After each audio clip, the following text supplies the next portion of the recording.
Hello, আসসালামু আলাইকুম। Welcome back to our blog. অনেক দিন পর ব্লগে ফিরে আসলাম। তো কীভাবে শুরু করব আমি নিজেও জানি না। আর আমার পেজটা বন্ধ করে দেওয়ার একমাত্র কারণ হলো আমার পেজের রিচ একদম 4 লক্ষ থেকে নামতে এখন বর্তমানে আছে 6,000। তো হঠাৎ করে রানিং পেজটা যখন নট রিকমেন্ডেশনে চলে যায়, পেজ নট এলিজিবল আসে, তখন মন থেকে অনেকটাই ঘাবড়িয়ে পড়ি। তো অনেকটা সাহস নিয়ে আবারও আমার পেজে আমি অ্যাক্টিভ হলাম। তো বন্ধুরা, সবাই আগে যেভাবে আমাকে সাপোর্ট করছো সেভাবেই সাপোর্ট করো।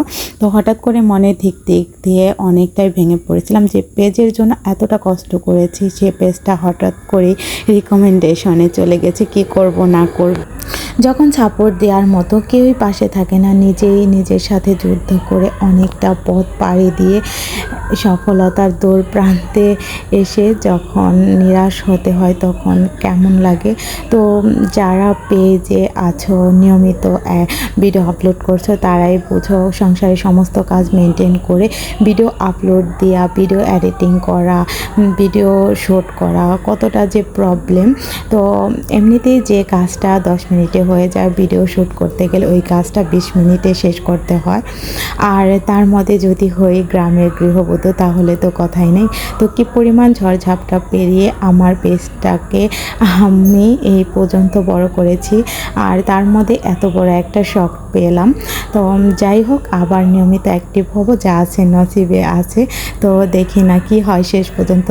মাঠে যেহেতু নেমেছি, অবশ্যই দেখতে তো হবে শেষ পর্যন্ত। সবাই যেহেতু সফলতা পায়, আমি কেন পাবো না? আমার পেজটা ধরতে গেলে একদম মরা পেজে পরিণত হয়ে গেছে। সেই মরা পেজটাকে আমি আবারও টেনে